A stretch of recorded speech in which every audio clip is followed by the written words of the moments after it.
youtube.com/openupyourmind101.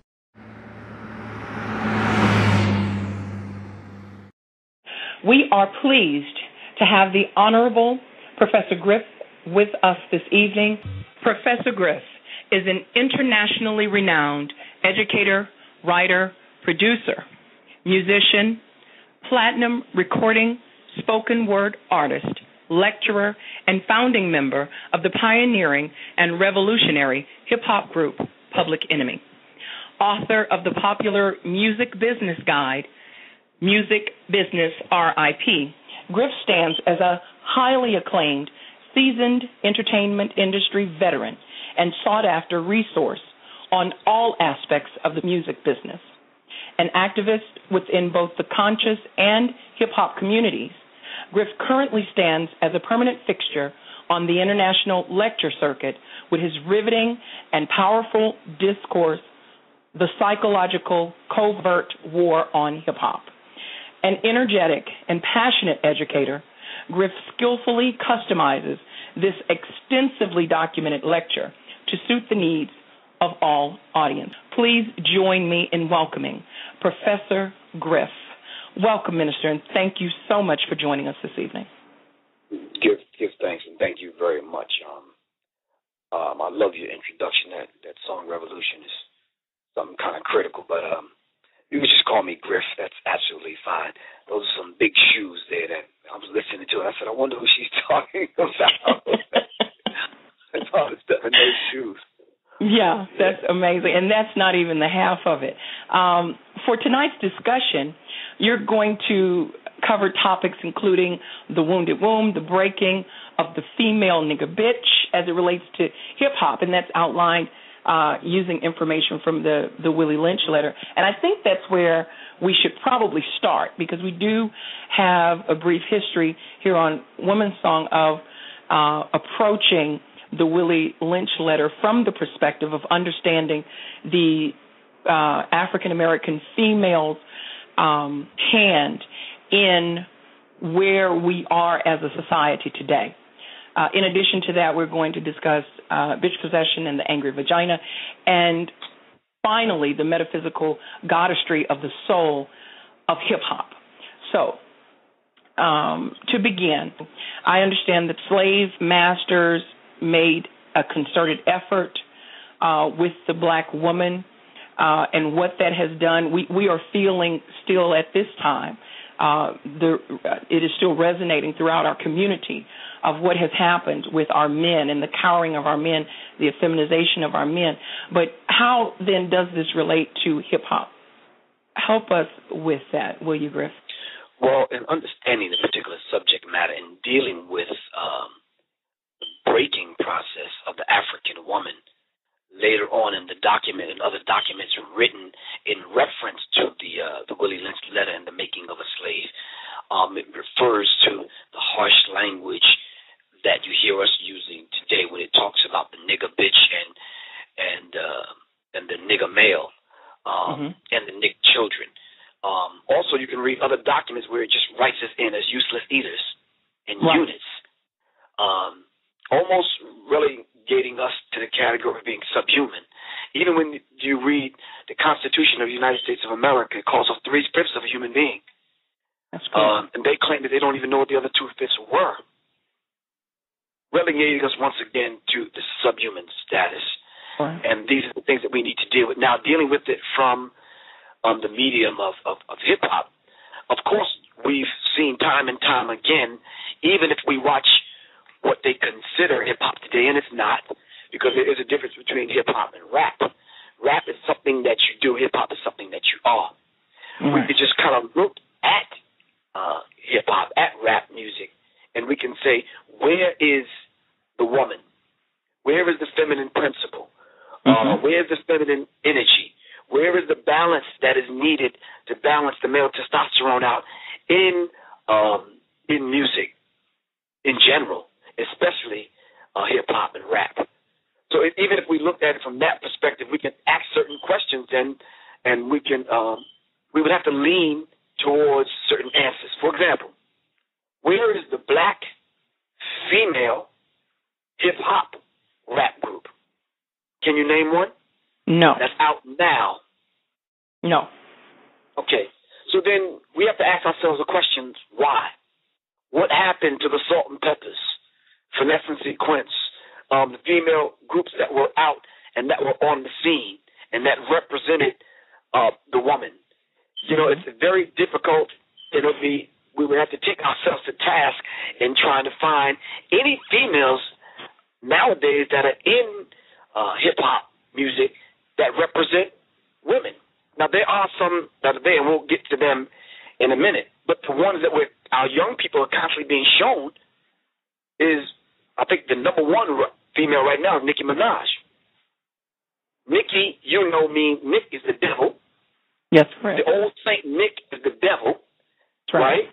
And That's Minaj correct. is a term derived from menage a trois. Right. So this is the devil having sex with you. Mm-hmm. You and a couple of more of your partners. Are you following me? Absolutely. On top of that, Nicki Minaj actually has an alter ego and a demonic possessed character she calls Roman, who's actually a man that she says she turns into every now and then, and she proved that recently by going on stage with a white dildo. Yes, she simulating sex. Now, this is Nicki Minaj. You can pull this up on YouTube, and you can pull this up on Google. So these are things I'm not just saying just to be saying. I'm saying these things to prove a point. We have to understand what's going on in hip-hop, even before we talk about what the Willie Lynch letter and the making of a slave is all about, before we even have that particular discussion. Mm-hmm. So if the Nicki Minaj's of the world and the people that are listening to this particular interview right now don't understand how we have to put this in its proper context, and we have to have a reference point in order to even understand the Willie Lynch letter, then we may have a problem, and some people may think that we just calling people bitches. That's not the case. Right. So let's keep things in this proper context. So the Willie Lynch letter and the making of a slave, we understand, some of us understand the entire story. Some of us wrote the document off as not being authentic. Whether the document is authentic or not, the question is the plan working? And it is. They said the Willie Lynch plan that's written in the Willie Lynch letter would last for 300 years. It was written in 1712. Surely 12 will be the 300 years that they said the plan would work until. What we should be doing is galvanizing our collective energy and thoughts and resources and scholars to set something in motion that at least, if it's a fictional document and it's set a deadline at 2012, that we don't go past the deadline. We need to do everything that we can to put things in place to counteract the curse of the Willie Lynch letter. It says we're walking around here with the Willie Lynch chip. We need to reverse it. So, the Willie Lynch letter and the making of a slave on page 16, as it relates to the breaking process of the African woman. It says, then take the female, run a series of tests on her to see if she will submit to your desires willingly. Test her in every way, because she is the most important factor for good economics.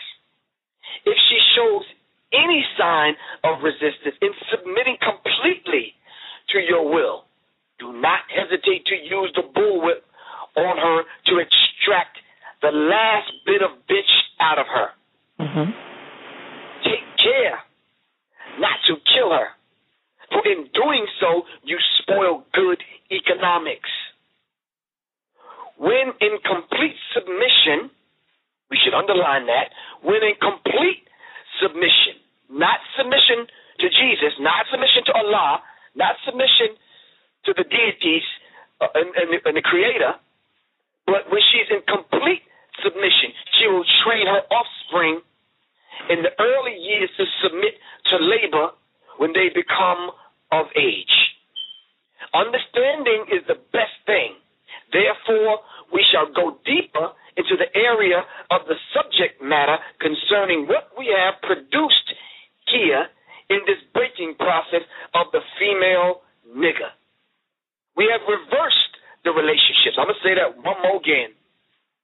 We have reversed the relationships. In her natural uncivilized state, she would have strong dependency on the uncivilized nigger male, and she would have a limited protective tendency toward her independent male offspring and would raise the female offspring to be dependent like her. Nature had provided for this type of balance. It's underlined here. It says, we reversed nature by burning and pulling one civilized nigger apart and bullwhipping the other to the point of death. Mm-hmm. All in her presence. Did we not just experience this recently with Troy Davis, with Grant, and some other brothers being murdered? Matter of fact, we witnessed that the other day when they showed them doing what they did to our good brother Muammar Gaddafi. That's putting right. it on TV and applauding it. So it says, by her being left alone, unprotected, with the male image destroyed, the ordeal caused her to move from her psychological dependent state to a frozen independent state. In this frozen psychological state of independence, she will raise her male and female offspring in reverse roles. Did not the scripture say, in the last days, perilous times shall come, and gender lines will be blurred? We won't be able to tell the women from the men and the men from the women. That's right. This is what the scripture says. Getting back to the Willie Lynch letter, it says, full fear of the young male's life, she will psychologically train him to be mentally weak and dependent, but physically strong. So you got these burly, buff brothers, but they're psychologically weak. Right. Giving birth to the feminization of the homosexual male. Let's get back to the document. Okay. Because she has become psychologically independent, she will train her female offspring to be psychologically independent. And this is what we're getting today, not only in hip-hop, but among black women in general, wanting to be independent. And we constantly hear from women, a man can't do nothing for me that I can't do for myself, which is a foolish, silly statement, very foolish and silly. That's right. It says, what have we got here? You've got the nigger woman out front and the man behind and scared. Right. This is a perfect situation for sound sleep and economics. Right. Just before the breaking process, we had to be alertly on guard at all times. Now we can sleep soundly out of frozen fear. His woman stands guard for us. Mm-hmm. So now the black woman is standing guard for the white devils who actually put this plan in place. It says he cannot get past her infant slave process. He is a good tool now ready to be tied to a horse at a tender age. By the time a nigger boy reaches the age of 16, he is soundly broken. This gives us a glimpse into the whole. Now, I'm departing now. This gives us a glimpse into the reason why we should never, ever use the term mentor. As I wrote in my book, The Psychological Covert War on Hip-Hop, having a conversation with Imali Omani Baruti. In his book, The Homosexuality and the Feminization of the African Male, he talks about the difference between the jegna and the mentor. The mentor is when you break a young boy. And when you break a young boy, that gives us a clue and a hint into homosexuality among men. Right. So this person becomes your mentor who breaks you. If you look at the term gymnasium and mentor, they have something in common because the arena, the gymnasium, was the place where they broke the young boys by having sex with them. When you watch the old Roman and Greek movies where the Romans go out and they fight these wars with their little skirts and the uniform that they have on, and they're wearing skirts where they're wearing nothing under the skirt. Simply because when they defeated you on the battlefield, they flipped you over whether you were dead or alive and had sex with you.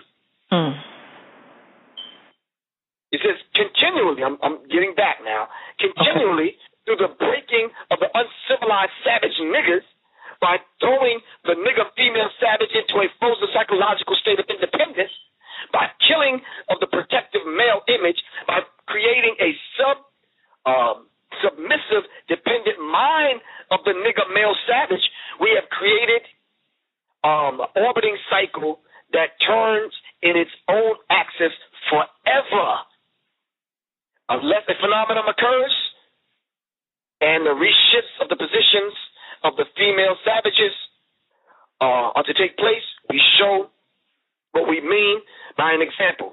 Take the case of the two economic slave units and examine them closely. And that's going into another section in the book. Mind you, the book is only 30 pages. Correct. So you could sit on a toilet and read this. It doesn't take much. Right. I would suggest you sit in a study group out of about 6 to 7 people and discuss it and bring proof and examples. But nonetheless, if you're just hearing this for the first time, it's a document called the Willie Lynch Letter and the Making of a Slave. Right. You need to read the whole story so we can keep things in its proper context. What does that have to do with what we're talking about today when it comes to hip-hop? Look at the women in hip-hop, and you tell me what you see. We have a lot of women coming to the stage, grabbing their crotches. Right. More testosterone than a man. We have women dealing with subjects that should only be suited for men. Simply because when you talk about bagging chicks at the club or at the mall, when you talk about bringing in bricks, when you talk about all these low vibrational subjects that unconscious men deal with in hip-hop, women talk about the same things. Now, don't get me wrong. I love black women. I love the sisters that are there in hip-hop. It's just that some of them are misguided. So this is where we are in hip-hop, and because this has been put among us, and when a lot of us are victims of it, and we don't know that this is going on, when a brother like myself step up and speaks truth to power and go back to warn people what's going on, I'm looked at as a rebel rouser. I'm looked at as being crazy. Now, all these other cute little things that they call me on the internet, playing cyber thug and internet gangster. That's all right. Just keep it up because we need the information. And I appreciate it. We've talked about on this show the Willie Lynch Letter, and exactly what you said has come up as far as it being a document that is real or not real. And that, of course, is up for speculation. But as you said, the important thing is that it's working. This is a system that I see before me. So it doesn't matter if it was real at that time. Whenever it was written, it was appropriate. It fit. And we see the consequences of that type of behavior in our society right now. So to me, that makes it valid. And you spoke about us being units or less than human. You didn't go further into that, but I wanted to ask you, how is that being used? Well, no, let me just give the reference before you move on, because I don't want people to think that we're just talking, like running our mouths. Mm-hmm. The document that I referred to that calls us units and useless eaters, 2 documents. And please have people jot this down and make a mental note. Okay. The secret covenant. The secret covenant. Just Google the secret covenant. Okay. And it'll give you an outline. Matter of fact, if you don't get a chance to Google it or write it down, I put it in my book, The Psychological Covert War on Hip-Hop. Okay. The secret covenant, and then there's another document that's out as Rex 84, the King Alfred Plan. Right. The Rex 84 King Alfred Plan was a contingency plan that was put together, I believe, by Henry Kissinger when he talked about the Global Report 2000. Coming off the Global Report 2000, where they have to reduce the population of the planet by billions of people. 90%, I believe. Right.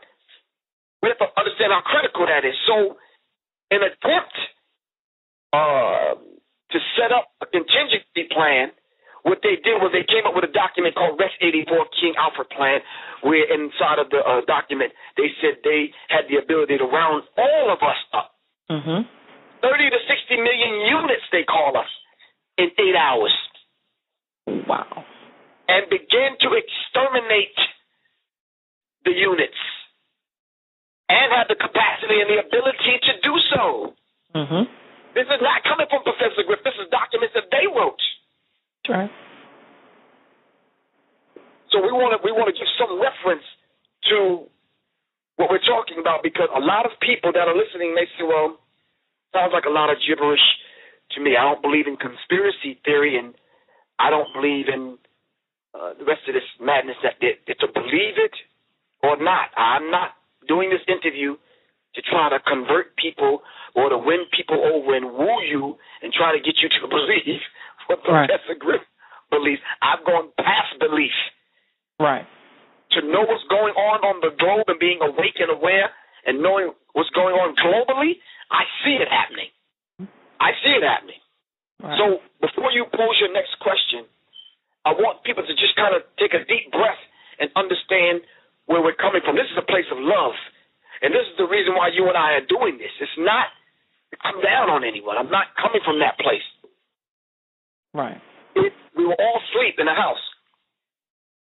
And Professor Griff smelled smoke, and I was the first one to wake up. Would you care how I woke you up if the house was on fire? Absolutely not. Thank you. Precisely my point. Let's move on. Rouse from my sleep, please. Okay, so I wanted to know then, in light of entertainment, can you help us to understand how is that ideology being used to, against us, or used so that we are being bought and sold in the privatized prisons, sports, entertainment, all of that, how that all ties in together? I was very shocked and amazed and surprised. I was doing a report with my daughter, and we were trying to figure out some positive role models for my daughter in the entertainment industry, in rap, in hip-hop. Mm-hmm. And as we went through hip-hop and R&B, we started to notice the entertainers that were entertaining our young girls were either of the homosexual, lesbian persuasion, or just outright on the other side of the fence,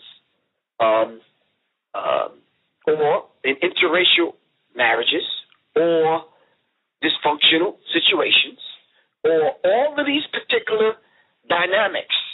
Some that I've mentioned, a lot of people say, well, what's wrong with that? That's on you. We'll talk about that a little bit later on in the program.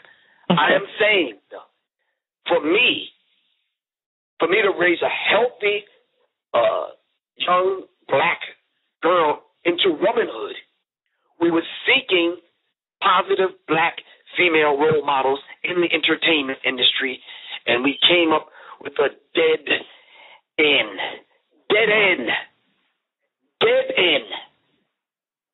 So when we pulled the cover back off of some of the people that we thought may have been positive, we found some other things, and it was just not cool. Mm-hmm. I would want to point to some women and say these aspects of certain women and what they're bringing to the table. Of course, we applaud. I don't have a problem with that. But what appears to be successful in the music industry is actually compromise for a price. Right. And we have to understand that particular dynamic. Now, Griff, you're babbling. What do you mean, Griff? When you pull the cover back off of BET,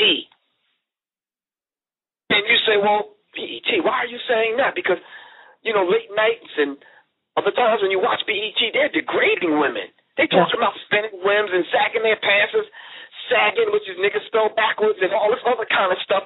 But when you pull the cover back and you go into the back room, guess who's green lighting these particular projects? Women. Wow. Now, should we mention names? We can if we want to, but we're going to refrain from that for a minute. Okay. When you listen to the radio, when you turn your TV off and you get in your car and you listen to the radio,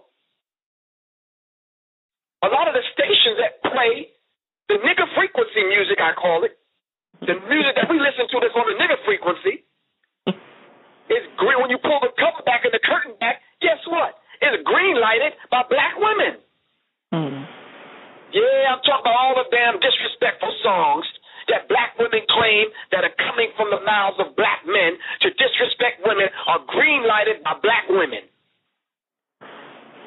Wow. Are you following me? Absolutely. Okay. Now, all we got to do is roll back to the Willie Lynch letter. Right? Right. And then you can see where he basically talks about how the black woman will stand guard. It says before the breaking process, we had to be alertly on guard at all times. That's now right. we can soundly, out of the frozen fear, his woman stands guard for us. Mm-hmm.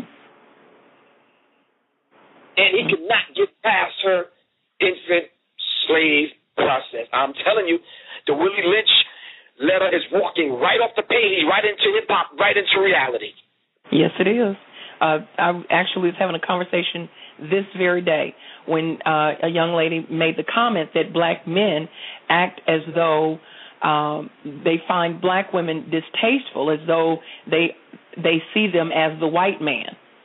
And I immediately went back to Willie Lynch, and I'm thinking exactly, because that was our purpose in this whole ordeal. To become that, and now black women are thinking that they are better than our black men. When in every society, so goes the man, so goes the woman. There is no difference. I've heard that recently. I was sitting across the table from this gentleman, and he whispered in my ear because there were people around. He says, "You know something? The two people that are oppressing black men now is the white man and the black woman." Mm-hmm. I wanted to kick him in his shin under the table, because that just doesn't sit right with me at all. And I pointed to the Willie Lynch letter for him to read, and I pointed to Dr. Frances Cress Welsing's work, The ISIS Papers, The Keys to the Colors, where she gives a working fundamental definition of what racism, white supremacy is. And until we understand that, as Neely Fuller teaches us in his book, The Compensatory Code, right, by Neely Fuller Jr., until we understand racism, white supremacy, how it works, everything else that we think we understand will only confuse us. Correct. So she gives us a fundamental working definition, and we should apply it and understand it, right, and discuss it.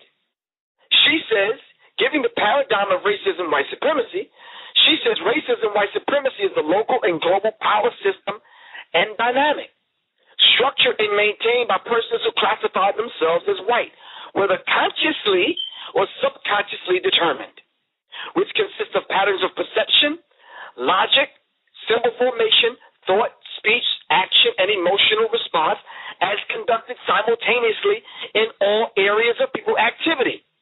These areas of people activity are as stated: economics, education, entertainment, labor, law, politics, religion, sex, and war, for the ultimate purpose of white genetic survival and to prevent white genetic annihilation on the planet Earth, a planet upon which the vast majority of people are classified as non-white, black, brown, red, and yellow. Now, we've been classified by white people, and all of the other non-white people on the planet are genetically dominant in terms of skin coloration compared to the genetic recessive white-skinned people. So when Dr. King says we should just love and everyone should love one another, and they compared him to Malcolm X, who they thought hate, they was actually pulling a trick on us, because white people do not want every one of us to love them, because if we did, we would love them right on out of existence. So the genetic material that lies in the testicles of the black man can successfully annihilate white people, and white people don't want that. What does that say to hip-hop now? Why are we seeing so much interracial dating and race mixing now, in and outside of the music industry? But it's there in the entertainment industry, because you see it in football, basketball, baseball, reality shows, wherever you see it. And it's there. She said the system of racism, white supremacy, utilizes deceit and violence, inclusive of chemical warfare and biological warfare. And this is my favorite one, psychological warfare. Mm-hmm. Indeed, any means necessary to achieve the ultimate objective of white genetic survival and to prevent white genetic annihilation on the planet Earth. And that's going on right now, sister. That's right. Dr. Frances Cress Welsing goes on to talk about, in her book, The Motherfucker and the Original Motherfucker. Right. A paper that she wrote in 1976 Mm-hmm. She said she has defined racism as the behavioral power system and logic, thought, speech, action, and emotional response and perception. She says the goal of racism is white domination over the vast majority of the world's people, whom the whites have classified as non-white. Why do you think they're in Libya? This is the 9th chapter of her book, The ISIS Papers, The Keys to the Colors. The motherfucker and the original motherfucker. She goes on in her book to talk about the family, the original family, which is the original organization. So every one of us should belong to the original organization, which is the family. But she goes on to define the family being the man, the woman, the girl, the boy, and the baby. Then she goes into the language that we use, that black men use in hip-hop, by calling one another baby, or calling the woman that he sleeps with baby. The place where he lives, a crib, like MTV Cribs. Correct. The place where he sleeps is a crib. Mm-hmm. The person that's oppressing him, that's in authority over him, is the man. The man, right. So how many positions do we have left? Baby and boy. Historically, we are fought, bled, and died not to be called a damn boy. Right. We have one position left, and that's baby. And that's how white men view black women, as babies. And now that's how black women view black men, as children and little babies. But we go back to who put this plan in place. The person that put this plan in place is the original motherfucker, your open enemy. That's right. So the language is coming from hip-hop. I don't want people to think I'm being vulgar and I'm cursing. That's scientific, man. That's in Dr. Frances Cress Welsing's book, the 9th chapter of her book, The ISIS Papers. I don't want y'all to think I'm being vulgar.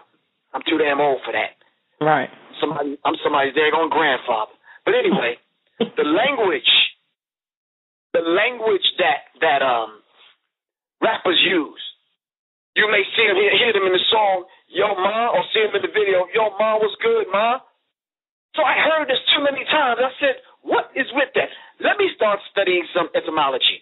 Let's go to the root of words and see where they derive from, see the origin of the word, and see what it means. So I tried to contact the sister that wrote, what is the name of that book? Black Out for Whitewash, Dr. Suzar, a black woman on the West Coast, I believe in L.A. She wrote a little small pamphlet which she pulled out of her greater work. She wrote a chapter called The Great Black Mama of Creation. Would you believe inside of her documentation, a very scientific documentation, it talks about the Ma? Like, literally, if you go over all of the names of the original black mother goddess, you'll find the word Ma and Mama all throughout history, all throughout cultures. She asked the question, why are the names of the world's virgin mothers, why are they all identical? The names of the virgin mothers, the world's many crucified risen saviors, are nearly identical. Why? Because they were all patterned from one African origin or original name. It says they all have a common African source in the word mer, meaning water, and love, giving us such words as ma or marine, maritime, mermaid, mirage, marry, Mary, amour. And then she gives the scripture, Revelations 12:1, but she also talks about virgin mothers and their sons. The virgin mother Mary, Mela, Maia, Moya,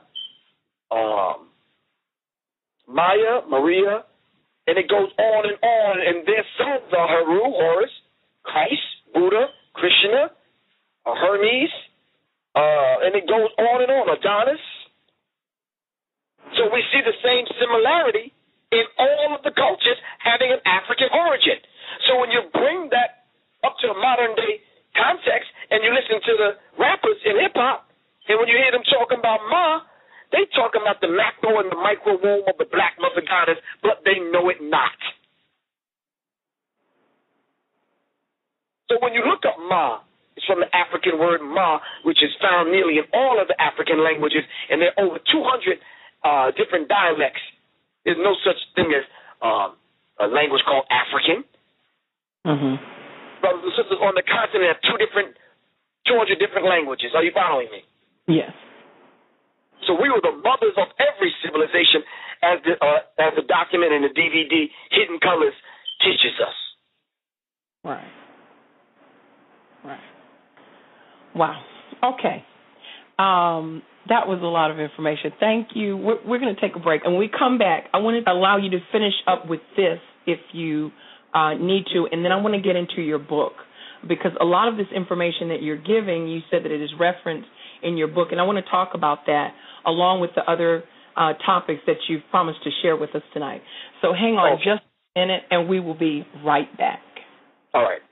Welcome back. Thank you for joining us this evening. We are live with Professor Griff, the Minister of Information, who is sharing with us this evening life-giving information that we need in the African-American female community. Welcome back, and thank you again, Griff, for sharing with us tonight. Oh, give thanks, no problem. Wonderful. I wanted to talk about your book, but before we do that, is there anything that you wanted to say to finish up on the topic that we were just discussing? There's just, if you can give me 3 minutes, there's about 3 points I definitely need to kind of make. I'm holding in my hand a document that I put together called The Women of the Lost Books. I had this document, and I presented it at a lecture one day. I think I was in Virginia. I went to Kinko's and kind of ran off a dozen of them, thinking that maybe women are appreciated and maybe they won't. I'm going to see. So when I brought up the subject of religion, and we talked about religion and why religion has no foothold in the entertainment industry, although rappers and dancers and producers and people alike wear crosses around their neck, you still don't feel and see the influence of religion there in the industry. I put the book together, Women of the Lost Books. Why did I do this research? I did this research because I wanted to find and I wanted to know why women got mistreated in the entertainment industry. And I wanted to see what was the crux and the root of the problem. So I went to religion.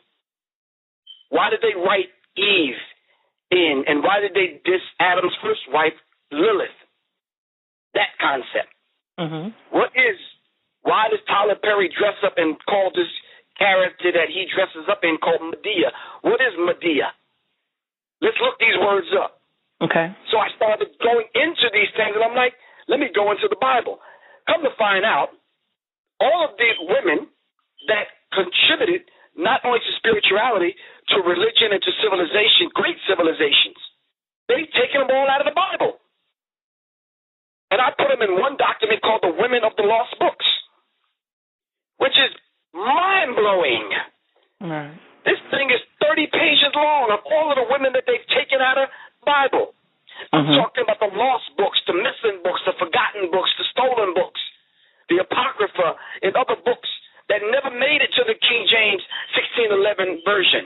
Right. Stop telling me that this King James version of the Bible is the infallible word of God. Please stop the foolishness. Grow the hell up. Right. With all the damn books missing and the verses rearranged and all this kind of madness and all of the women they've taken out of the book. I wanted to go into Dr. Ishaka Musa Barashango's work, where he talks about the original African woman was the original guardian angel. I wanted to talk about Ava Muhammad's work, where she goes into real love. I wanted to go into Tanetta Muhammad's work, where she says we must raise the vibrational pitch of our thinking. So I wanted to go into Dr. Ben's work, Africa, the mother of Western civilization, where he says heaven is between the legs of an African woman. And then Ashwa Kwesi, one of his students, comes behind him and his wife Mary Rockwacey, and they deal with Christianity, the stolen religion from Africa. How the enemy becomes our deity. And Mary Rockwacey goes into Sisters in the Struggle and the fashion industry. So these are the works of people that have given their lives, but they're rarely mentioned. Right. Then later on in the show, we probably need to talk and deal with some metaphysics, and we need to get down to some solutions to some of these issues, especially dealing with the foods, because it's sad that everything that you put in your mouth system becomes part of your system and becomes part of the child's system, especially when you're bearing life. I'm talking about what Elijah Muhammad taught about how to eat to live. Right. I'm talking about what Shahrazad Ali talked about when she talks about staying away from pork. I'm talking about, the whole concept of driving up to a window and paying your money and getting your food out of a window in a brown paper bag. It behooves me. From McDevils and Drunken Donuts and Pizza Slut and Kentucky Fried Chicken and Dairy Queen and some of these other places. Right. I'm talking about what Dr. Suzar talked about when she talks about drugs masquerading as food. We must understand these things. Last but not least, we have to talk about purging the bitch. We have to talk about bitch possession. We have to talk about, this is not Professor Griff's language. This is Queen of Fool's language in her book, Sacred Woman, where she talks about bitch possession and how we have to purge the bitch. So I don't want people to think I'm just, being vulgar. We often have to say that because our people are so quick to condemn you and write you off. That's right. And this is very sad that we have to do this. But nonetheless, we have to speak truth to power. Queen of Four gave us this scientific study and dedicated her life to this when she talked about the sacred woman. And she talked about purging the bitch. I believe it's in chapter 12 of her book, where she talks about purging the bitch. And she gives the example of different kinds of bitches. So these are things that we need to say to have a discussion about them. So with that said, I think we can kind of turn the volume down and we can take some questions. All right. And tell us again, you just mentioned the books that have the missing women of the Bible. What is the name of the title of that book again? I put a research paper together called Women of the Lost Books. Okay, that was it. 30-page document that I put together. But the book that deals with Queen of Fool's work is The Sacred Woman. Okay, all right. Okay, we are taking callers to speak with Griff. We have Kenneth G. from the Bronx, New York. Thank you so much for calling. What do you have to share with us this evening? Okay, hey, hi, Griff, man. How you doing, man? I love your work, man. Oh, give thanks, good brother. I really appreciate it. Okay. Yes, a big question. I wanted to know if you can help me out with this is in regards to the Willie Lynch letter. Is there anything or a clause or anything in his writings and teachings that is connected to the influence of the black man disrespecting the black woman? I asked that question like that because it seems like to me that when a black man has wealth and it's time to affiliate or do something constructive with the woman, she has to be light or she has to be white. And whenever it's time to affiliate his money with the black or with the black woman, she either has to shake her butt in a club, she has to shake her butt in a video, or she has to do pornographic videos. And I say that because it's something like in his psychic to like, you know what I'm saying, some black man to a degree to disrespect black women because R. Kelly as a R&B singer, as a renowned R&B singer, he didn't have to do that because he has sex and he has women on the norm. That's like part of his, you know, his thing. You get that comes along with the package in his industry, you know, as him being a singer. So he didn't have to do that to that young girl like that. He didn't have to do that. All the way up to people like Brian Palmer, who's in the adult film.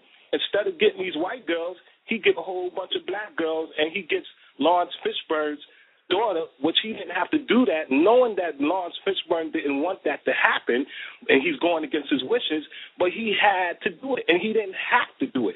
So it was like it's something in his psyche that, you know what I'm saying, to be persistent and being disrespectful towards the black woman.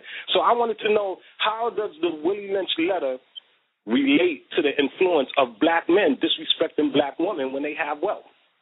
Well, like we stated in the Willie Lynch letter,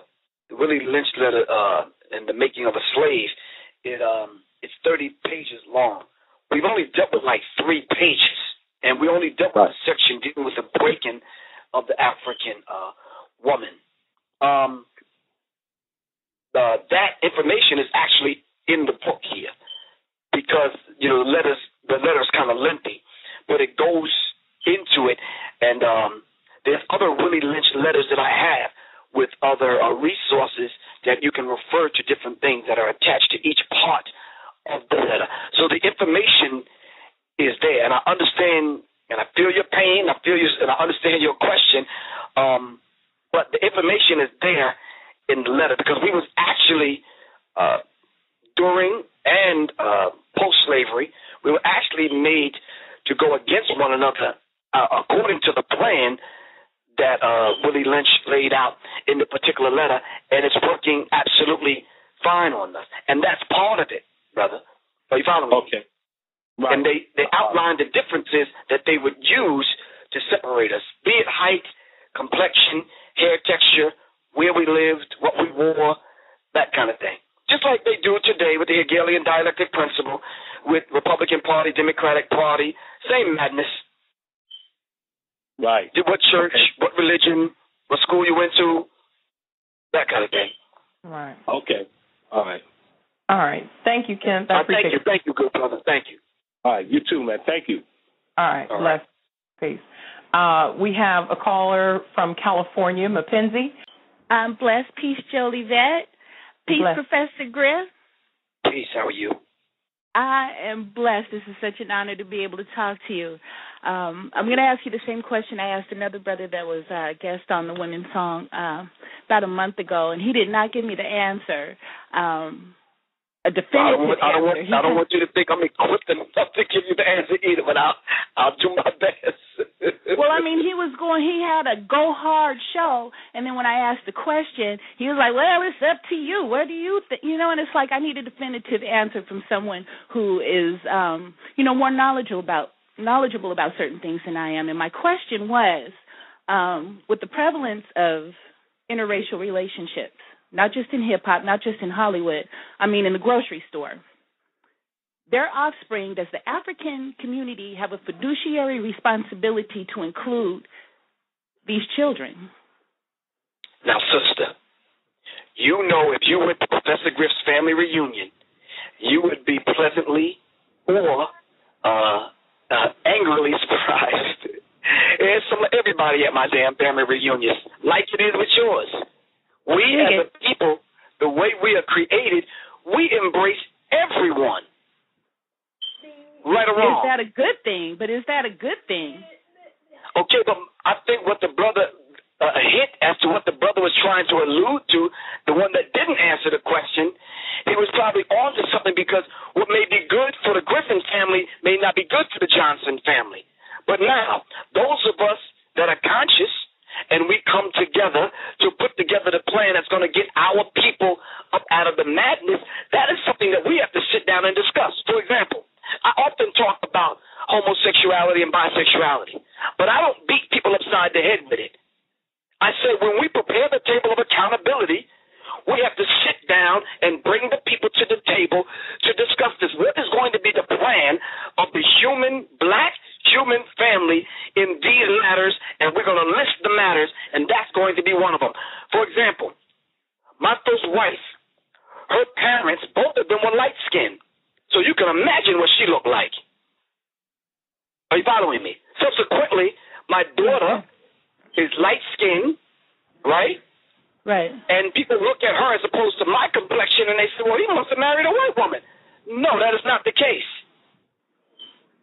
Did my family accept her and her mom and the other side of her family and that kind of? Of course we did. That's our family. Are you following me? Yes. We got to ask the question, what constitutes black? Come on, talk to me. I'm with you. That's the question we need to be asking. What constitutes black? And are we black enough? Is Professor Griff black enough? People look at me and think I'm from Ethiopia. I ain't never been to Africa. I'd like to go. So the question is, are we black enough? Yeah, you too, little sister. But are we black enough? Is the question we should be asking. Okay. And then what constitutes you being black enough? Okay. And these are real questions that we're going to have to answer one day, sister. Right. Not by anyone else's standards, but by our own. Right. Dig it. I appreciate your presence in my page, too. It's nice to see you there. Oh, give thanks. Thank right you. On. All right. Thanks, Mackenzie, so much for sharing with this evening. We have Lena in Virginia. Hello. Hello. Peace. Okay. You said something about Adam had a first wife before Eve. Yes. Is that what you said? Yes. Adam's first wife was called Lilith. Excuse me? Can you elaborate that a little bit? Because I've never heard that before. Adam's first wife was Lilith. This is the research that I discovered in my research paper that I put together, Women of the Lost Books of the Bible. And in researching the other Bibles, there were other documents that they took out of the Bible that referred to Adam's wife, and his wife was not Eve. It was Lilith. By the time it got to the King James Version of the Bible, and they were successful at putting together the 66 books, which is some significance with numerology also, and the fact that the Illuminati was instrumental in writing under a pen name called Shakespeare to put together the 16 King James version of the Bible. I discovered that Adam had two wives, and his first wife was Lilith. I believe I still have this on one of my thumb drives somewhere. If you email me at professorgriffpe@gmail.com, I will send you the particular document, the Women of the Lost Books of the Bible. That's professorgriffpe@gmail.com. Wonderful. Thank you so much. And I'll also include that. I have a call from Eric in Mississippi. Eric, you are live with Professor Griff. Thank you so much for calling. What do you have to share with us this evening? Peace and blessings, Professor Griff, Jalazad. Thank you. I was just listening, and one of the things that kind of came up, and I wanted to ask about, just get your thoughts on. Allow me to get my thoughts together for a second. Take your time. Okay. Just to get your thoughts on it. Was saying something to the effect that the Negro man is complaining about not getting respect or submissive response from a woman without removing the obstacles to his success, which is basically dealing with white supremacy. So I just wanted to get your thoughts on that. Well, if racism, white supremacy is to be successful, then everything that appears successful, especially a black man keeping the black family together, that will pose a threat to racism, white supremacy.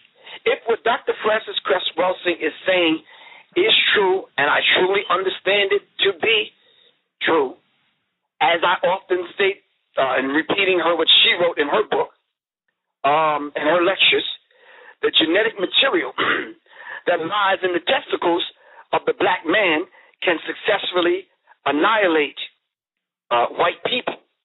If this is true, then the black man is the number one threat. So with that said, and using that as a reference point and the basis of what I'm about to say, understand it this way. Is it a threat for a black man to have a successful career in business and not be a threat to racism and white supremacy? That's the question I'm asking you, brother. Yeah, it's a threat. I see them. Thank you. So anything that the black man does and he's successful at, it poses a threat. This is why the Obama family poses a threat, because it's actually showing and proving what a black family should comprise of. man, woman, child, and children, right? Anything that the black man does. So if you're successful at whatever you do, it's a threat to racism, white supremacy. So some black men take on that particular assimilation mentality. And they feel subconsciously, in order for me to be successful, I have to have the things that my neighbor has. He has a Mercedes, I have to have a Maybach. His lawn is neatly cut, I have to have mine neatly cut. So he has 1 or 2 Christmas trees up with some lights, I got to get the whole damn block decorated. You know black people, how we always have to over damn do things. Yeah. We took one damn kung fu class and we swear we Chinese, right or wrong? Right. We go to the mosque one time and we swear we Arab. No, one Arabic word and we swear we Arab, right or wrong? Right. We know Assalamu alaikum and that's it, and we swear. But anyway, I'm saying anything that we're successful at poses a threat to racism, white supremacy, and it needs to be studied from the perspective that Neely Fuller Jr. and Dr. Francis Cress Welsing is giving it to us. I don't want y'all to think that you could go to Google and become YouTube scholars and then you want to argue the point. We can't do that. See, when I was coming up, brother, I'm 51. When I was coming up, you had to read. You had to go to the library because there was no computers. We knew who the leader was because the leaders were operating in the community and you've seen them. Are you following me? I'm following you. So, yes, it's very imperative that we're successful at what we do, but when we reach the pinnacle of success, as we climb, we pull as we climb, and that includes the black woman. I'm going to be honest with you, bro. I can't do anything without the black woman. I'm not sounding weak. I'm not sounding like a punk. I'm just saying that's a fact in my life.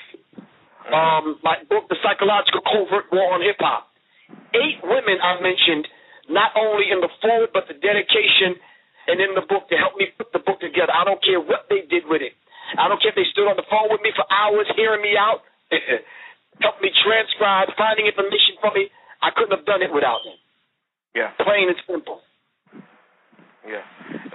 If I may, I got another question for you, if you don't mind, because it speaks to the comment or to your book about the psychological warfare. Because I've been just doing some simple research, looking at the fact that a lot of times when we're doing these self-help, people are falling prey to the self-help aspect, and especially in relationships. And normally you have the white man standing from all these people talking about how you define your relationship. And I know that this is a psychological warfare that we're dealing with on so many levels. How do we, as educators and people who are out there in the field working in the neighborhoods, who are willing to do workshops dealing with relationships, teaching men how to respond to men or respond to women, I should say, and how women should respond to men, dealing with the relationships as it pertains to our community. How do we begin to look at some of the steps that we need to take in order to address the psychological aspects that are being put in our community, and especially now with our youth, because they're going at them heavy? Well, one of the main points that we need to bring out here in addressing it lies in the fact that why is there a white man in front of black couples teaching about relationships? He was the one that colonized us and raped our women. He was the one that put the Willie Lynch letter into effect and put it together and carried out its components and the agenda. He was the one that made us go into one another on the plantation in order to produce more slaves. I don't see how the person that broke the black family up in the first place can now turn around and give the black family points and present us with a body of work and engage us that will get us to put the black family back together. How dare you? He's the same. I got thrown out of a meeting a couple of weeks ago dealing with domestic violence. I said, how are we to be honest with children when they turn on TV and they see how violent we are, they see how violent America is, and then you're going to turn around and tell children to be nonviolent? Just the whole idea over the last, let's just say 5 years, right? I'm not going to run the stats down to you, but let's just ask a real serious question. Be honest with me. Eric, right? Yes. Eric. Okay, Eric. How many acts of violence do you think you've seen on TV and the movies over the last 5 years? Oh, countless, thousands, within 1,000. Can you say 100,000? Probably so. How about an unguarded 6-year-old? How about an unguarded 8-year-old? How about the ones with no supervision? I'm talking about Man, Tay, Riri, and Man, and Twan and them. Yeah. Are you following me? They getting it from cartoon all the way up until real situations that are presented on television. So you're right. Thank you. Did they not witness Saddam Hussein being lynched on TV? That's right. Muammar Gaddafi being hunted down like a dog? But then you got the nerve to have a domestic violence month? Stop that. Stop. Yeah. You're hypocrites. And I told them I'm not going to be a part of the damn charade, man. Get out of my face. I told them bastards don't ever invite my ass back. Oh, excuse my language. Don't invite me back unless you're going to be real. Right. Yeah. Okay. Thank you so much, Eric. I appreciate you calling and sharing with us tonight. We're going to take just a couple more calls, and then we're going to give Griff an opportunity to share more about his new book. We have a call from Pennsylvania. Amin, you are live with Professor Griff. What do you have to share with us tonight? How you doing, Brother Griff? I had a question for you. I had a question for you. I left New York somewhere in the early '80s, and did you see a fundamental change? Like I did somewhere around the '80s. I left I think New York in '83, and when I came back, this thing between men and women and the falling apart, it seemed like it escalated 100%. By the time I came back to the United States, do you see a fundamental change during that time period? Yes. Can I explain to you real quickly what happened? Yes. And this is something that affected all of us. Let me tell you what happened, brother. 1984,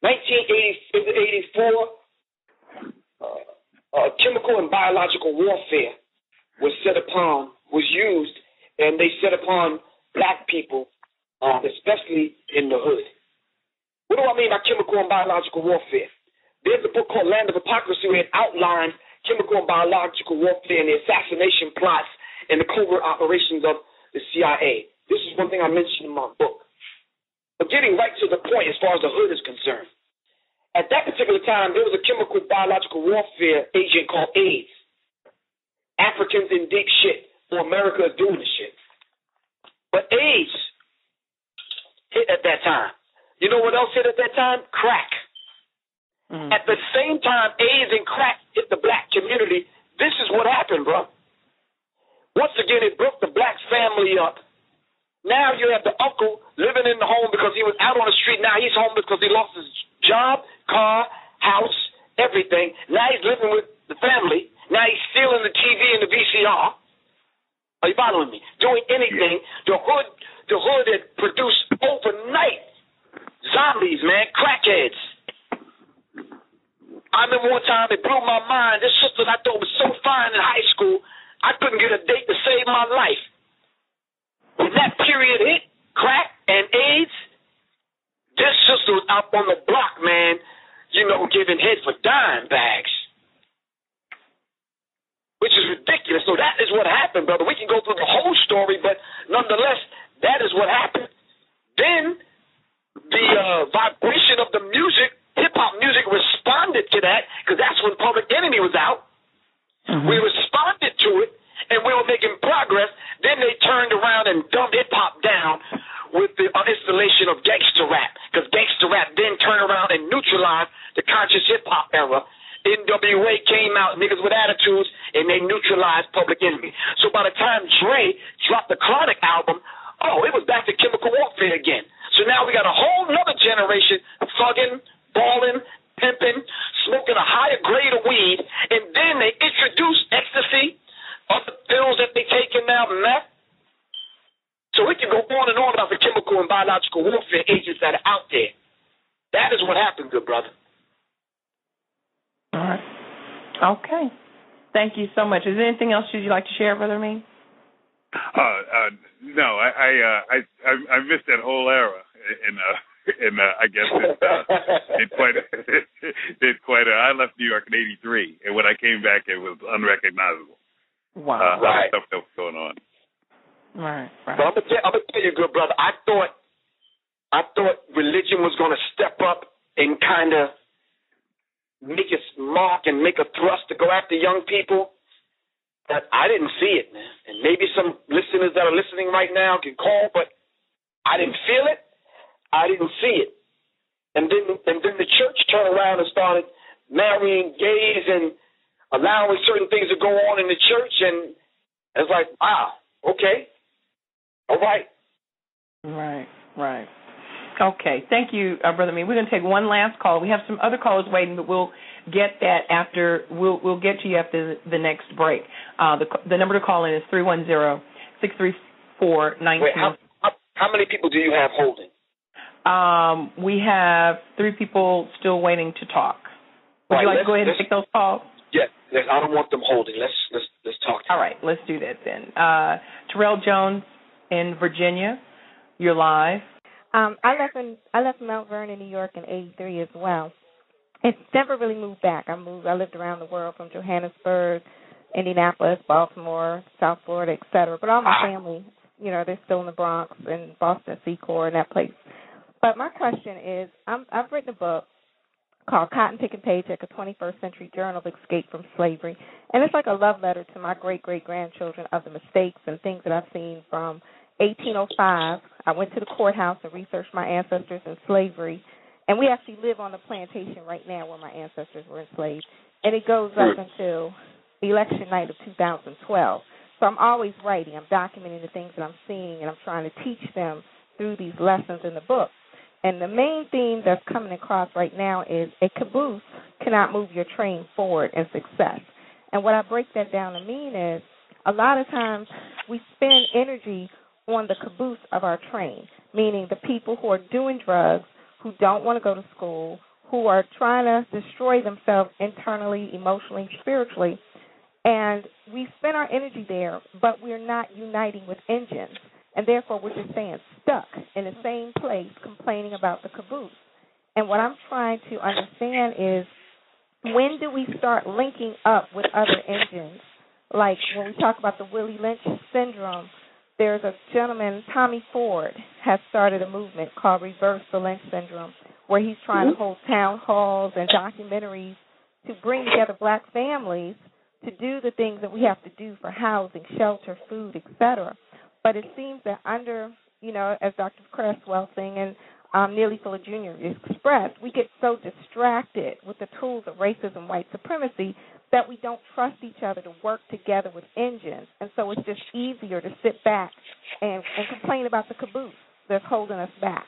So I just want to get your food for thought on that, because that's pretty much the mission that I'm putting through on the book for my kids, is don't be a caboose and don't waste your time talking about the caboose.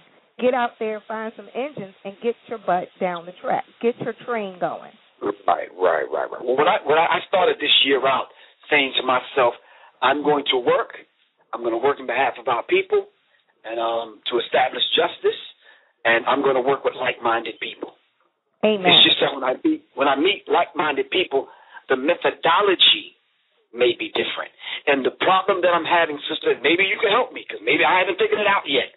The problem that I'm having a problem now understanding the lesbian and gay community, which they want to be conscious, righteous, but still remain gay and lesbians and homosexuals. So I'm having discussions with them now. Matter of fact, I'm going to have a deeper discussion on Monday and Tuesday in Detroit. I'm having a problem with Christians, getting them to understand, okay, fine, there's nothing wrong with you believing what you believe. But why can't you stand firm and strong on what you believe so we can work for the common good of our people? They always have to get straight first. Griff, what do you believe? Like, you Muslim, you Christian, revolutionary, radical, or what are you? That's not important. Why can't you judge me by my work? Right. And whatever title or label you want to give me is absolutely fine with Griff. So they may go to YouTube and say, well, Griff, I heard you say that you God having a human experience called Griff. I am. Everything divine in nature is in me. So what's wrong with that? Why can't I be it instead of talk about it? So I'm having a problem just connecting the methodology. I believe if Dr. King and Malcolm X are still alive, they would have figured out a methodology, although they may have seemed to be on two sides of the fence, different sides of the fence. Are you following me? No, I'm there, and that's why I asked you the question. I haven't figured it out either. Oh, okay. Well, I'm there with you, sister. You know what's happening? Jolivet Williams is an example of a conductor. I mean, through her group, Woman Song, she brings together as many like-minded people as possible, and I think it's just a positive light. And I think if we just highlight that there are people out here, you're not alone, she's not alone, I'm not alone, and I think we will become a light that caboose will start saying, hey, you know what, let me give up some of these tendencies, or let me stop being a barrier to moving forward the black community. But I think it's like an attention-seeking kid. If we keep feeding the caboose all the attention, we'll never move forward, because they're always going to be doing. There's always going to be a Nicki Minaj on stage pulling out a dildo. I mean, let's just be for real. No, I don't believe that. Because I believe somebody's always trying to get attention from Flip Wilson. If it was left up to me, that wouldn't happen. If I had 1,000 soldiers, that wouldn't happen. I wouldn't care who said what. There wouldn't be nobody on stage disrespecting our people. Let me tell you what we used to do. We used to hand out roller skates and rocks. We found somebody disrespect black women on the stage, we skate right up to the front of the stage, and we have a rock concert. I'm dead serious. Some of us are born for this, sister, and I'm one of them. I'm not trying to sound like Billy Badass. Don't get me wrong. But that generation that's under us, you look at them young men in the street, they're warriors. They are violent. But they killing each other because they're misguided. That's what I'm saying. I mean, they're putting all the attention on the wrong part of the train. Thank you. So I'm saying I got their ear because I figured out how to get to them. I was shocked that I got 875,000 hits on WorldStarHipHop.com. I'm like, well, who the hell is listening? Who are these 875,000 people? Until I put my phone number up on there, and I started getting these calls from everywhere. And it's 15-year-olds whispering on the phone late at night talking about, yo, my mom, she don't approve of me doing rap and hip-hop, but yada, yada, yada. Griff, I just wanted to, get some advice from you. 15 years old. I'm tired of going to church, Griff, man. School ain't teaching me shit, so I'm just trying to, It's like these are the things that I'm getting from 14 and 15-year-olds. So I say to myself, okay, maybe I could talk to the parents. Nope, no good, sis. Parents don't want to hear it. They invited me to an NAACP meeting. Damn, man, got thrown out of there. Young kids ain't trying to hear it. They ain't trying to hear church, mosque, school, nothing. It don't hold their attention. We need to come up with a formula. I'm with you. My phone number is 678-557-2919. You come up with the plan, hit me. I'm here. I'll post that information, too. Thank you so much for sharing with us tonight. We have Sister in Chicago. Sister, you live? Okay, Griff. Love you, love you, love you. I'm the one who be texting from Chicago talking about all that other stuff as far as, like, some of the stuff that be going on. I'll be hearing. I'm just trying to dilate to you and get the information to you and stuff. But here we go. First of all, love you to life. Thank you so much for taking my call. Okay, here we go. Here's the thing. I hear what you're saying, Griff, as far as the dialect between the young and yourself, and there has to be some form of a medium. It has to, because one thing about what we are not on, Griff, is the correct frequency. And these metaphysical kids that are coming up now, let's think about this strongly, Griff. Everything that we make, they turn it around. Every single thing. There is such thing as a vampire. There is such thing as a bloodsucker. Okay? Period. Right. Period. Here's the thing, Griff. for what has happened with the homosexual agenda, it's working. It's working because let's think strongly about the mindset of anybody who has no desire to be with the appropriate sex. Okay, whatever it is that these intelligents are doing, I hate to be really pessimistic about the entire thing, but it really gives you the feeling that you are really dealing with a losing battle. And on that note, with what you have done, with what, as you stated, you are born to do, which is what I really love. You are a soldier, and you're not afraid. That's a rare commodity in a black man. Okay? These are things that we need. These are things that we need. There's nothing more important than an unafraid black man. Okay? But my point is this. With everything that's happened, all the work that you've done, Francis Cress Welsing, Yosef Vince, even John Henry Clark, I guess my $64,000 question to you and like-minded people as to such, do you think that you've wasted your time? I mean, not to be pessimistic, but it's just that when you stop and look up at the sky and it's a beautiful day, sometimes when you really wake up and realize that you're in the midst of a swamp, it just gives you such pessimism because of what it is that you know these devils are trying to take the planet.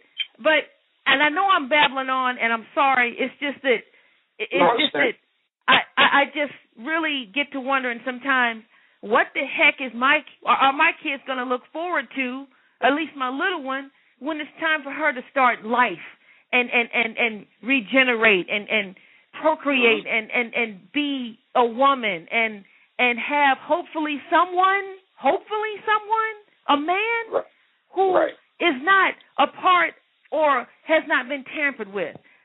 Right. Again, I'm sorry if I'm going on and on, but it's just I feel what you're saying as opposed to hearing what you're saying. I feel what you're saying. And no, I don't feel like I wasted my time. On a personal level, I've helped many students graduate college. I've encouraged young brothers and young sisters to at least stay in school to get the diploma. That's on a personal level. There's at least 8 children I know right now. I'm not in a relationship with their moms, but I'm Uncle Griff. So no, I don't feel like I wasted my time. Where would we be, sister, if Malcolm didn't do what he did? Where would we be? I know that, and I know, but here's the deal, Griff.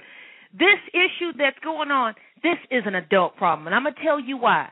Just here in Chicago alone, Griff, we got some pretty awesome advocates and entrepreneurs and people who are really for their people.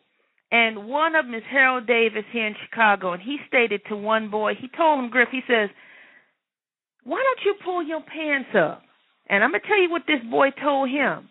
He says, I will pull my pants up when the men put theirs on. Okay?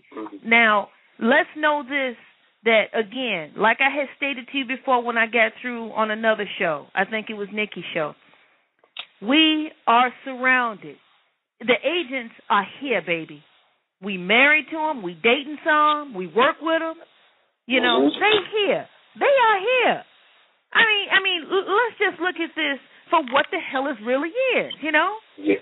But I guess my point is I really don't know the point other than to say keep going because, you know, for us to think in any shape, form, or fashion that we are not next is just about as stupid as you can get. And here it is, we got the power to refuse, the power to non-participate, the power to say, I'm not dealing with it no more, the power to stand down, which is the main reason why we all killed Troy Davis. We did not stand down. We did not stand down. All it takes is to say, I ain't coming to work. I'm not going to buy your stuff. I will not patronize your store. What the hell you really think gonna happen if no one shows up, Griff? No, I understand what you're saying. But a lot of times, young people look at those methods as being outdated. Like, for example, these occupiers occupying Wall Street. Yeah. I'm not going to openly come against what they're saying, I wouldn't do that on this show or any other show. Let them do what they feel that they have to do. The only thing I got to say about it, that's not our argument. It really ain't. That's not our argument. I'm not going to be wasting my time standing out in some damn park on the street holding a sign. Protesting denotes powerlessness.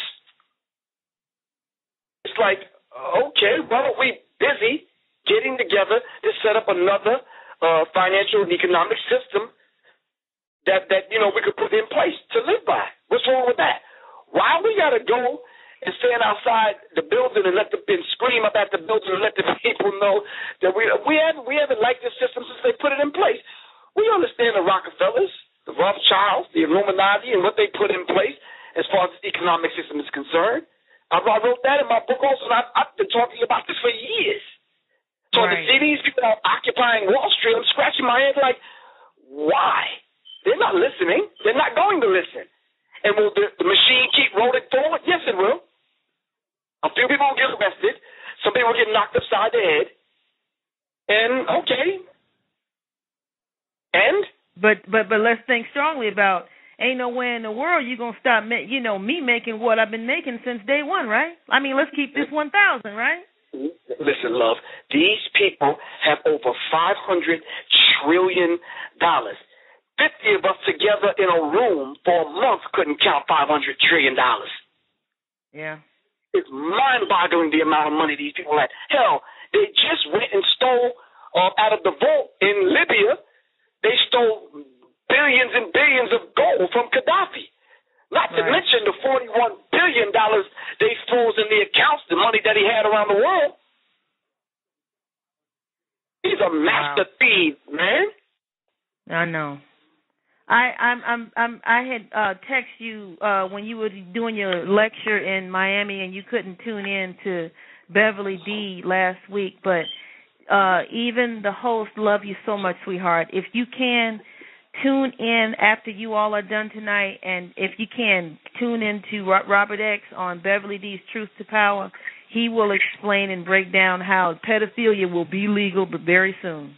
Yes, and I mentioned that at a lecture. This is amazing. This is amazing. I mentioned that at a lecture, and the sisters surrounded me, and it's like they want to take my head. I said the reason why they're pushing for this homosexual agenda is to make it so that they can marry children. They were crazy in that room, and I showed them the proof. Yeah, I know. And it's not going to be It's not going to be what is that term? Pedophile. It's going to be attracted to minors. Griff, love you so much. I'm not going to take up any more of your time. Love you. And to the host, praise you for having this awesome guest on, and keep up the good work as usual. And I'm going to be quiet and let someone else talk. Thank you so much, Griff. Love you. Thank you. We have a call from Sean in Texas. Sean, you're live. Hey. Hello. I just wanted to say how great it is to speak with you guys. I'm so happy to be a part of the show, and I'm really loving the vibe, everything. I'm trying to keep up on Twitter, and it's just amazing, some of the knowledge that you shared with us this afternoon. But I wanted you to elaborate a little bit more on the Occupy Wall Street, if you don't mind, and how that affects us. It really don't affect us. That's what I've been trying to say. That's not our argument. It's just not our argument, simply because if we didn't allow it, but it was allowed for these people to take control of the banking system in America, period. Sister, do you know that the Federal Reserve has nothing to do with the government? I'm going to say that again in English. I mean, I could say it slower if you want me to, but maybe it's not resonating. I got you. Okay, how about the post office? Post office is not part of the United States government. Did you know that? These are private corporations owned by people that don't live in this country. You following me? Yeah. All right, I tell you what, how about this? Look up, let me see, what is the young lady's name, if I can find it real quick. There was a document that I had put together letting people know all of the alphabet boys that are not part of the United States government, the Treasury Department, and there's certain laws that just don't govern these people, because it's essays explaining what happened to this world. Essays Explaining What Happened to This World. So if you're sitting in front of a computer, her name is Nicole Terry. Essays Explaining What Happened to This World. And she gives you, I think, a list of 21 things that's not part of the United States government. Let me just read 2 or 3. The IMF, the International Monetary Fund, is an agency of the UN. All right? The United States has not had a Treasury Department since 1921. The United States Treasury Department is now the IMF, which is the International Monetary Fund. So that gives you a hint as to who controls the Social Security money and this kind of thing. And it goes into law, and it goes into Barack Obama being not the president of the United States, but the president of a corporation called the United States Operations District of Columbia. And your vote means nothing. I'm going to say that again in English, real slow. Your vote is a scam. Your vote doesn't mean anything. The Electoral College votes the president in, not you. And I know you don't know anyone that's at the Electoral College, do you? No, sure don't. Okay, thank you. But anyway, Nicole Terry lays it out. I also put that document in my book, The Psychological Covert War on Hip-Hop. But that's a very interesting question because the occupiers say that they don't even have an agenda. They don't even know. They're just occupying. I don't have time, sister, to sit out there and hold a sign in the rain. I just don't have that kind of time. And I just found it interesting that it all of a sudden sprung up after the murder of Troy Anthony Davis. And that's why I was like, okay, to me it seems like it was just a smokescreen to kind of take our minds off that and focus on something else. I think it's mind control. Because the day Michael Moore and some other people can get thousands of people to get out on the street and occupy a street corner, that's the mind control. I wish I could get that many people to move on something positive. That's the truth. As a matter of fact, Griff, I heard Michael Moore on a clip calling for civil unrest. If anyone else had done that, they would have been arrested immediately. Thank you. Well, you got to understand something about Michael Moore. Do you remember the guy that got arrested for WikiLeaks? Mm-hmm. Guess who got him out of jail? Mm-hmm. Was it Moore? Michael Moore. Mm-hmm. So we got to understand sometimes these people, just like I keep telling people, that's not our argument. The Michael Moores and these people, they don't speak to us, nor do they speak for us. Mm-hmm. So we have to be careful when they start speaking. And see, now I've seen occupiers now are bringing African drums out. You see, they're trying to garner that energy. Right. That vibration. That spirit. But I really appreciate your question, sister. All right. Oh, thank you. Thank you so much, Sean. I appreciate it. We have Maurice in San Jose, California. Maurice, you're live on the Women's Song Community Experience with Professor Griff. Peace. Peace. It's good.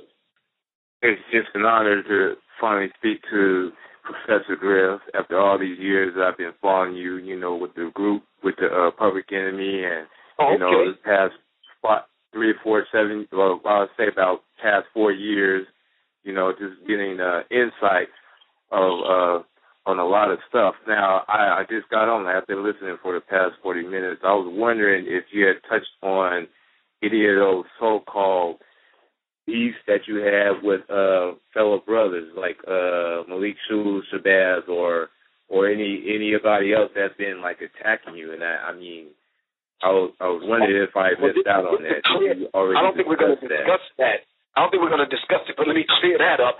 I do not have any beef with Malik Shabazz. That's my brother.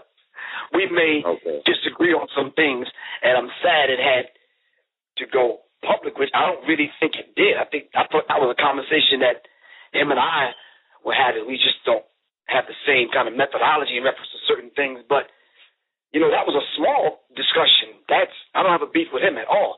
There's some other people that openly attack me, but I don't care to deal with that on this show. That's just some negative vibration, and I'm not trying to deal with that. But I did deal with it in my last lecture because I just kind of felt it was really uncalled for, especially the Harvard professor calling me out like he can't call me.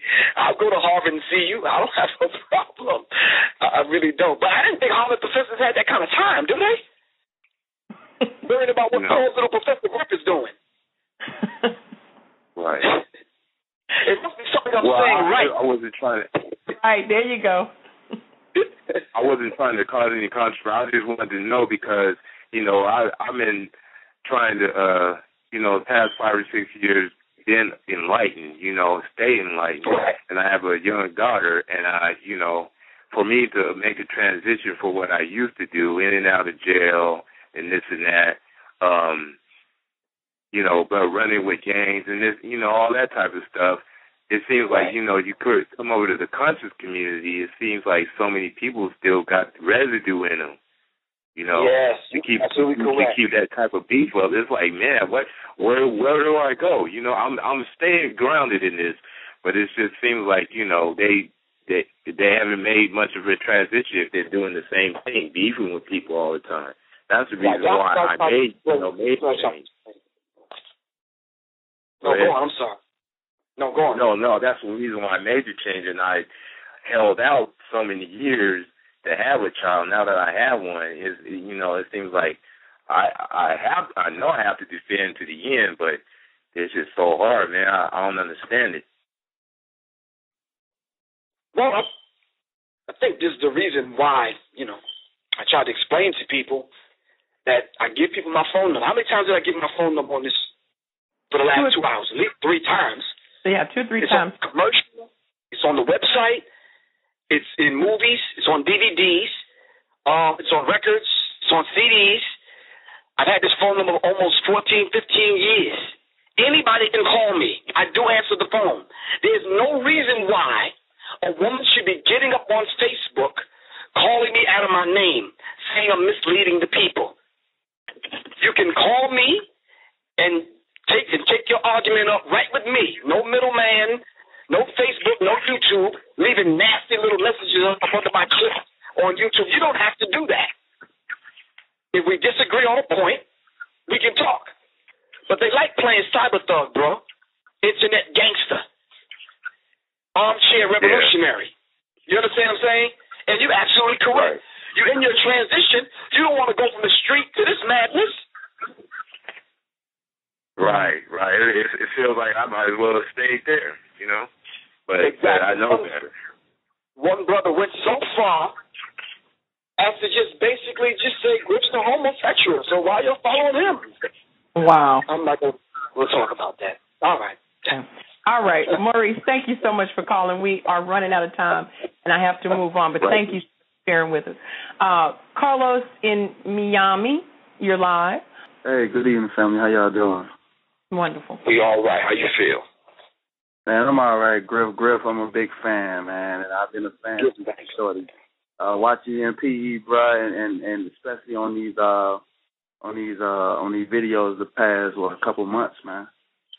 Appreciate what you're doing, man, for the mass, bro. I'm still at work, bro. Ever since I got conscious when I was a teenager, coming into the Nation of Islam and then revolutionary circles on through Public Enemy. Even when they kicked me out of the group, I still did my thing. I'm back in the group, and I'm still doing my thing. Okay. And the work will never be complete, man. So keep doing it. Cause believe me, I'm out here trying to do it too, man. Lighten all as much as I can. My question is, I got 2 questions for you, Griff. First one is, I'm starting to notice these planes in Miami, like painting our skies with some stuff that's kind of like staying up in the skies. You know what I'm saying? So I don't know if this is like the average like thing when somebody will paint something to say, I guess God loves you or whatever. But this is not the normal smoke that stays up in the sky. This and disappears, with a matter of seconds. This stuff stays in the air. So I wonder, are they spraying us? I mean, what are they doing? And have you seen it in your neck of the woods? Well, I was just in Miami. I just did a lecture in Miami the other day. Okay. It was cloudy, but I know what you're talking about. They're chemtrails. Right. Oh, yeah. And you can just go and look up chemtrails, but don't look at the pretty designs that are in the sky. Go into the subject and figure out what are chemtrails made of, what chemicals, what do the chemicals do? Barium.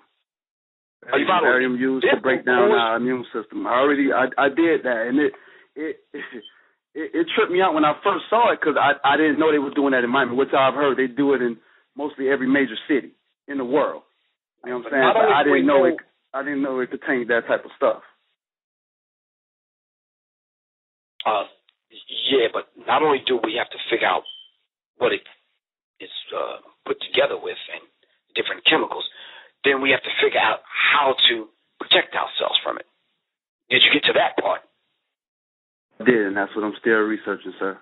Oh, okay, cool. We got to get to that part.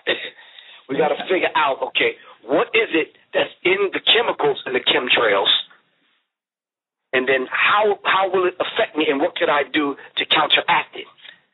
Immediately when you read that, automatically you have to say, I got to change my diet. Because if you're still eating meat and dairy products and processed food, your immune system is not going to hold up. Not at all. Not for what they have in store. Are you following me? If you don't know the science of going to the grocery store, to read the labels to figure out whether tomato that you're holding is genetically modified food or is it a real tomato? Are you eating watermelons that don't have seeds in it and this kind of thing? If we don't know that, then we're in trouble. I don't care what they dumping on your head. You're not going to survive any your way. That's right. If they weren't dumping anything on your head, you wouldn't survive. If we're not eating right. Right. So we have to get that together first. Right. Thank you, Carlos. I'll live it. Not our diet. I'll live it. But anyway.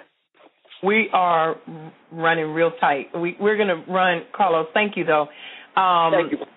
We have about 10 minutes left in the broadcast. We need to get to the information about your new book and the tour that you're doing, and also to be able someone in the chat room wanted to know when you're coming back to Texas. Can you tell us more about this book? I have circulated within the Woman Song community the YouTube video that explains how to get the book, and I'll share that again this evening.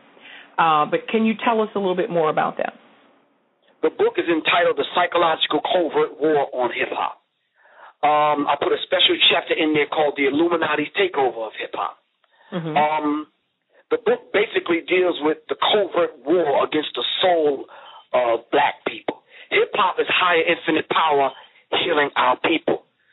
The 200 and some odd pages in the book go through the schemes, the plans, the 13 bloodlines of the Illuminati. It explains who the Illuminati is. It explains their goals. It explains what they own, what they control, who they connected with. And a lot of these sources that I have in here, as Steve Coakley often says, they're good white sources. Because a lot of times, sister, black people don't believe black people unless they figure out we got it from white people. So the book is a workbook style book, and it actually goes into. Now, let me just read you just a couple of the chapters of the table of contents. Is that cool? Can I do that real quick? Absolutely, please do. The few minutes that we have left. I start off with with a very critical chapter dealing with rap versus hip hop and revolution dealing with racism.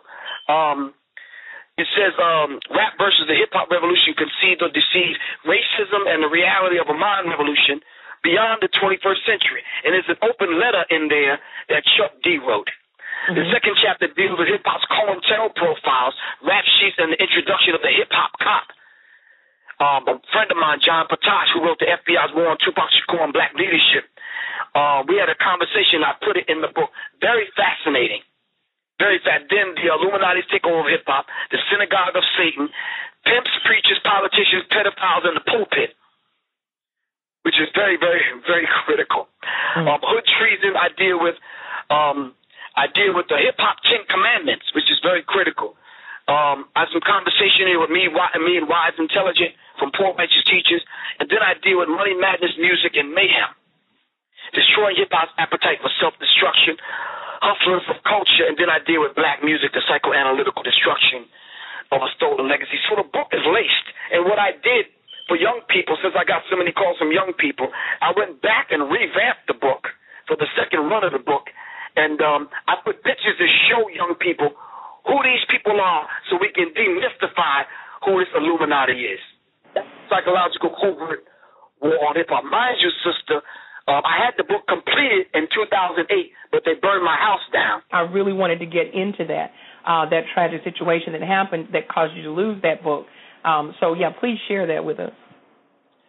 Well, I was speaking at Long Island University with Black Dot, and I just started getting phone call after phone call after phone call, and I was kind of answering and hanging up, and everyone was saying the same thing. It was like 4 or 5 people saying, your house is burning down. So I had to leave, kind of like get back to Atlanta, and it's a very critical kind of thing, because when I got back to Atlanta, and they said there was the technician that turned the gas on got hurt, I humbled myself and went to the hospital to go see him. Guess what? He had checked himself out of the hospital, never to be seen again. Shortly after that, a few years later, I'm driving from L.A. to Vegas in someone else's car that I borrowed, and someone took a shot at me and busted the window out of the car. Not to mention the physical attacks right out in front of my studio in Atlanta. There's something going on. If you can remember the story of Tupac, Tupac, they tried to kill him 5 times before they were successful on the 6th time. The different places he got shot at and attacked. People think it was just Tupac going to these places, kicking up dust. No, these people had an orchestrated plan to kill Tupac. And they were successful in Las Vegas. So we can't just look at these things like isolated incidents. You know, I move real stealth-like. You understand what I'm saying? Who the hell would know that I'm borrowing someone's car to drive to Vegas? Who would know that but the people I'm in touch with? So I'm like, oh, okay. All right. But anyway, the book, I went through trials and tribulations just to get the book out, because once the book was burned up in my computer, I had to rethink the entire book. I had to go back and dig up lectures and go back and talk to people about what the book was about, conversations that I've had with them, just to get the book to this point right here. So it's been a struggle. Right. It's really been a struggle to get this book out. The next book won't be so difficult because, you know, I have it in my heart and in my head. It's the metaphysical goddessry of the soul of hip-hop. It's about black women and about bringing the feminine energy back to hip-hop so we can balance things out. So I want to deal with metaphysics, and I want to deal with the soul of hip-hop. The last book, hopefully, is the Acapella Revolution. I'm going to explain some of these lyrics that I write, just a personal book to MCs and to writers. I think you had one of the sisters on that says she's a writer. Just, you know, letting people know how I write, what inspires me to write, and these are some of the things I wrote in reference to what's going on, not only in music but in the world. The Acapella Revolution.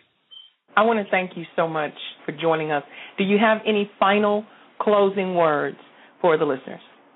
As I always say, revolution is not an event. It's a process. I want people to know everything I've said. I hope that other people take it the way I'm giving it. It's coming from a lovely, lovely place in my heart, because I have love for my people. I have love for the human family. You understand what I'm saying? I just hope we get to that point where we can operate as a family and kind of push forward. In this interview, I purposely didn't mention too many people's names because I don't want people to think that I'm personally coming at them. And when you hear me talk with passion, I'm not angry at them. I'm just angry at the situation. Are you following me? So I love you to life, and I'm in search of souls that attract souls like mine, like mine. Thank you, Professor Griff.